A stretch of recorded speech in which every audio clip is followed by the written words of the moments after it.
بسم الله الرحمن الرحيم عَمَّ يتساءلون عن النبأ العظيم الذي هم فيه مختلفون كلا سيعلمون ثم كلا سيعلمون ألم نجعل الأرض مهادا والجبال أوتادا وخلقناكم أزواجا وجعلنا نومكم سباتا وجعلنا الليل لباسا وجعلنا النهار معاشا وبنينا فوقكم سبعا شدادا وجعلنا سراجا وهاجا وأنزلنا من المعصرات ماء ثجاجا لنخرج به حبا ونباتا وجنات ألفافا إن يوم الفصل كان ميقاتا يوم ينفخ في الصور فتأتون أفواجا وفتحت السماء فكانت أبوابا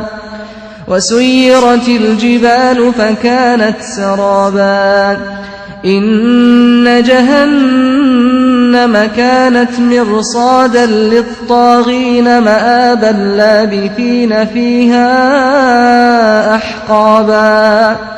لا يذوقون فيها بردا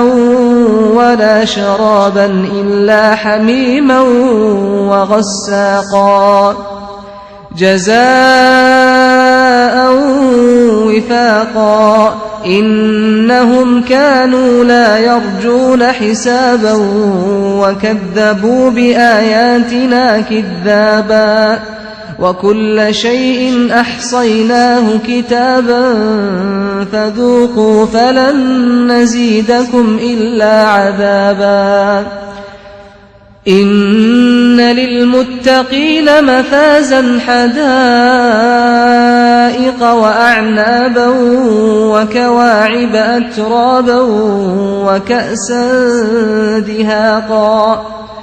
لا يسمعون فيها لغوا ولا كذابا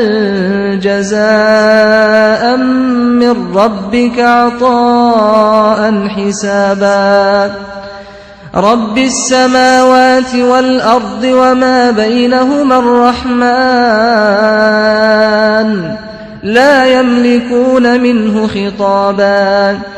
يوم يقوم الروح والملائكة صفا لا يتكلمون إلا من أذن له الرحمن وقال صوابا